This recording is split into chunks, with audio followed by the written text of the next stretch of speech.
halkan waxaanu isugu nimi shir ballaaran ka kooban gobolka Buuhoodle galbeedkiisa beelaha dega waxa isu kaaya keenay oo aanu ka hadlaynaa arrin aanu aragnay qalad iyo xaalad abuur iyo culaad oogis runtii ahna mid aan loo baahnayn kaasoo ah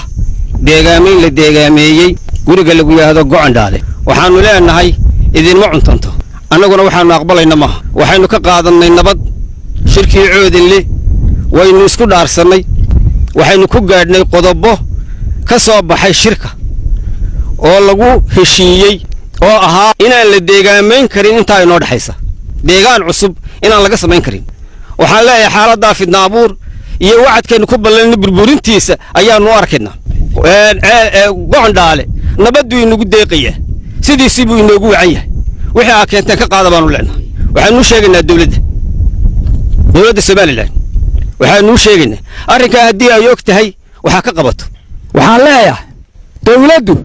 marka ay dhinaca galbeedku wax taabatana gurmadkeeda iyo ololaheeda iyo waxqabadkeeda waa la arkaa marka beesha Buuhoodle barigeedu wax qabata ee waxaysana waxa ka dhex muuqata in aanay dib uga gadaaliso hadda halkan waxa aanu ku hortaaganahay dad dhalinyaro ah oo wax magarata ah oo foolxumooyinka loo bilaabay oo ku socda dhulka la mid inay bilaabaan waxaanu leenahay nabadda gacantaanu ku haynaa wax garadka dhinac kastaba jooga baanu la sugaynaa hal la soo gaadho haddii la soo gaari waayo de wax faraa laga qaaday weeyi hagoogan iyo meegliya waa suuroobay marna kuwaas u suuroobay kuwana waa ku day oo ku suuroobayaan waxaanu leenahay ma suuroobayaan hadday hore u suuroon ma suuroobayaan haddii aan wax laga qaban oo sulaadiintu wax ka qaban oo dawladdu wax ka qaban waxaanu gelaynaa dhul cusub baanu gelaynaa kii la aasay baanu ciidda ka saaraynaa oo aan been hayn haddaan dawladdu wax ka qaban nimanka Gocondhaale qodaya siyaasad baa ka dambaysa gadhoosa yuu ahaa waxa weeyaan Soomaali waa nin Soomaali ah teetal Soomaaliya sita anagu nabadaanu fadhinaa waa bil Ramadaan nabadaanu fadhinaa waxaanu saboodnay nabadii lagu qaatay Hargeysa haddaanu dhalinyarada nahay anagu arrinka ma soo dhaweynayno waxaan ognahay in colaadi ka soo socoto dawladda Soomaaliland waxaan ugu baaqanaa inay si degdeg ah wax uga qabato waxaanu kale idin sheegaynaa annagu nabadii baanu sidii u haynay haddaanu cuqaashanahay sidii baanu ugu guntanayn weli lama arag annagu oo ka nabadgelyo xumo samaynayna maanta waxaanu markii aanu warkaa maqlay ee meel walba dee ay